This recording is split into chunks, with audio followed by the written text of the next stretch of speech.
Hello, salut à toi et bienvenue pour cette pause café. Alors aujourd'hui on va parler de WSL, Quesaco. Alors en fait on l'appelle communément le bash le bash Linux pour Windows. C'est un peu grossier mais normalement c'est le Windows Subsystem Linux. Alors qu'est-ce que c'est?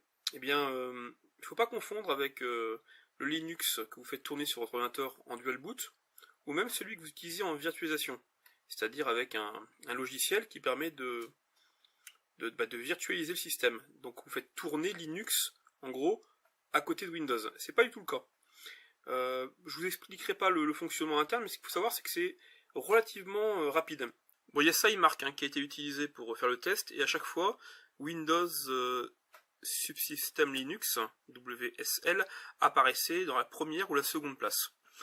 Là où il pêche, c'est dans l'utilisation d'NTFS. Dès qu'il y a des accès fichiers, c'est pas très bon, mais je crois que Microsoft est en train d'y travailler et est en train de justement de pouvoir proposer d'autres systèmes de fichiers, enfin quelque chose de plus rapide. En tout cas là, il peut y avoir quelques améliorations. Pour le reste, les calculs, c'est pas forcément ce qu'il y a de top, mais en tout cas tout ce qui est gestion de la bande passante mémoire, ça éclaterait d'autres Linux. Quand je dis bien éclaterait, parce que il faut quand même toujours vérifier les benchmarks et la façon dont ont été faits les tests.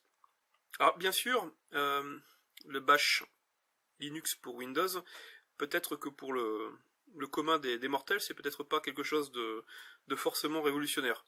Moi ce que je vous propose, c'est de voir rapidement en quoi ça peut apporter des cartouches pour le développeur. Alors personnellement, moi j'adore Linux. Linux c'est un environnement qui est open source, donc ça veut dire qu'il y a une grande documentation, ça veut dire qu'il y a beaucoup d'outils en ligne de commande, pour installer une librairie ou des logiciels, c'est super rapide parce qu'on a des gestionnaires de paquets qui arrangent tout. Souvent on a des collisions sous Windows, enfin des versions ceci, des versions cela, avec des passes dans tous les sens.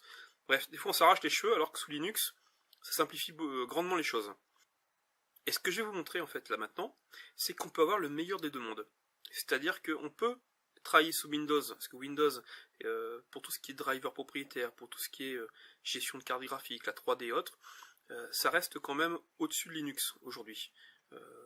Probablement des problèmes de droit, d'utilisation des drivers, et puis une volonté des fabricants de matériel, ou une absence de volonté de fournir des drivers vraiment à jour pour Linux. Alors que bon, pour Windows, il y a un marché, il y a le fait que voilà, s'ils veulent vendre, il faut qu'ils passent par Windows aujourd'hui. Donc, utiliser Unreal Engine sous Linux, bof. Enfin, je parlais de l'éditeur. Donc, il y a d'autres outils comme ça où vous préférerez travailler sous Windows. Et donc, si vous voulez quand même bénéficier de Linux, eh bien, il y a cette alternative qui est apparue sur Windows 10. Alors, ça date d'il y a un peu plus d'un an maintenant, peut-être voire même presque deux, mais on va dire que c'est au point, bon, c'est au point au fur et à mesure. Avant, il fallait activer le mode développeur. Aujourd'hui, vous allez dans le market. On va regarder rapidement ensemble après l'écran. Vous y avez accès. Ça veut dire que ça devient grand public. Ça devient facilement accessible. Après, bon, bien sûr, il faut connaître un minimum de shell Linux pour s'en sortir. On va aller regarder 2-3 trucs ensemble. Allez, on y va.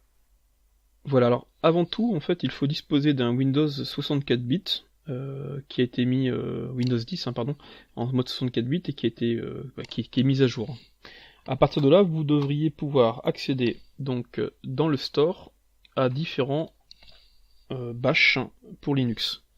Alors, il suffit de taper bash par exemple, je crois que c'est exécuter Linux Windows, oui. Voilà, et là en fait vous disposez de trois possibilités, Ubuntu, OpenSUSE et SUSE Linux Enterprise.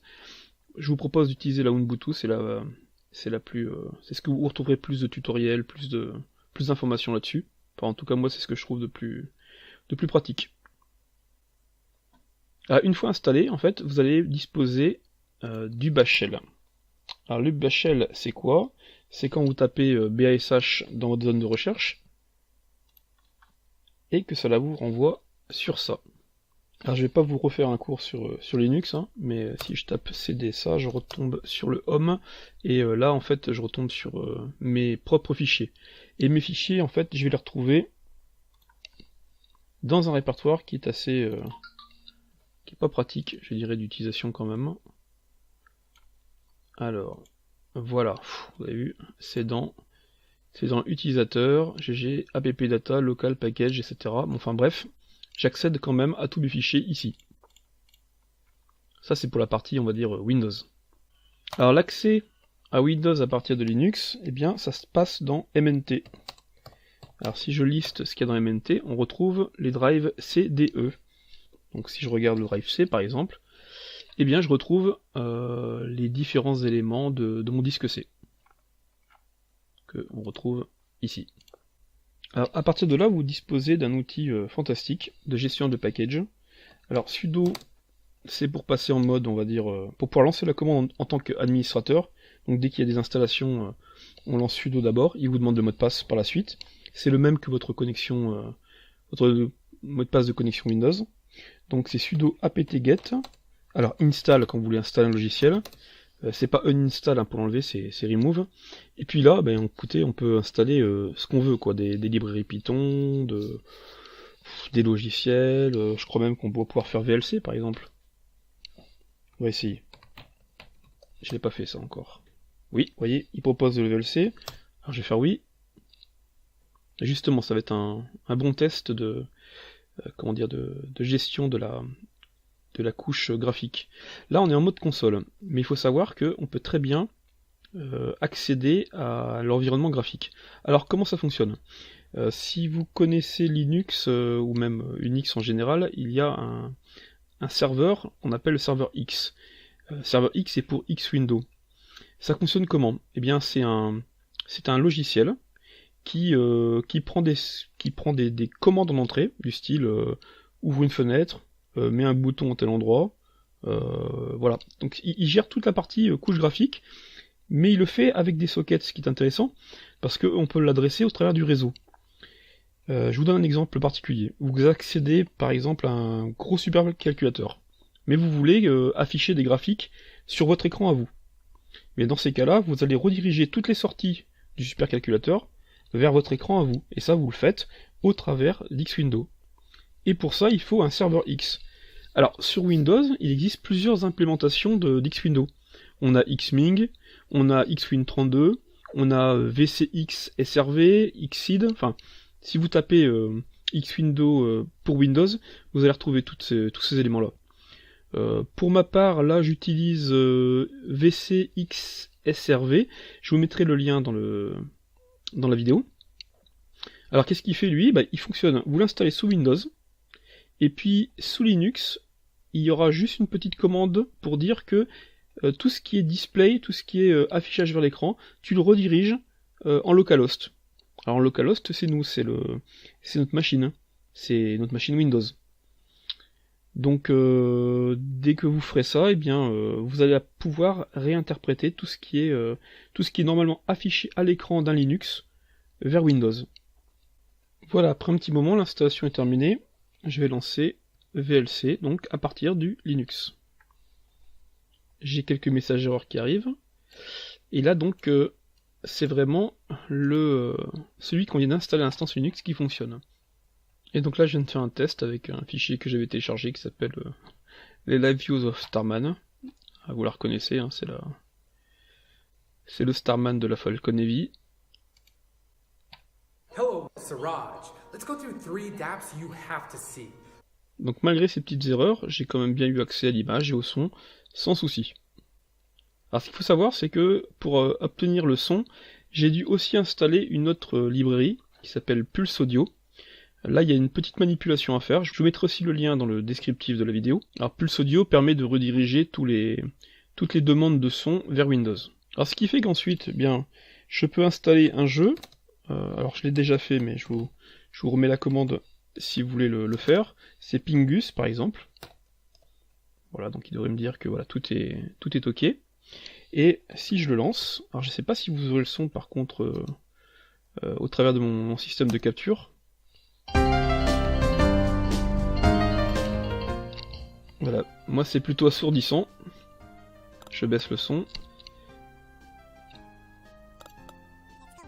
Et voilà, c'est un petit jeu qui ressemble à Worms. Donc là c'est du SDL hein, pour l'affichage. Hop, on peut lui demander de creuser.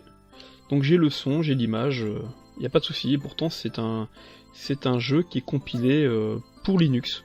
Donc il est au format, l'exécutable est au format ELF. Alors si vous voulez le tester et que vous n'avez pas encore installé le système sonore, vous pouvez faire -M, -S, ça désactive le son. Et disable, et ça fonctionne. Bon, il faut quand même que vous ayez votre serveur X d'installer sous Windows. Mais bon, ça va très très vite à faire. Ah, bien entendu, on dispose de toutes les commandes. Hein. Si vous voulez, par exemple, avec un wget, on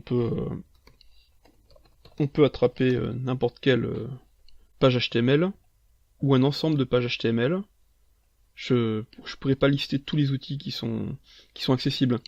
Ce qui est intéressant, vous voyez là par exemple il a téléchargé l'index.html. Ce qui est intéressant en fait, c'est que vous n'êtes pas obligé de passer directement en mode bash ici.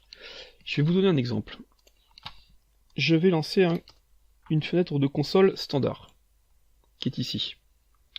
Et là maintenant, si je veux, je peux faire un bash -xc, et là je vais lancer la commande ls.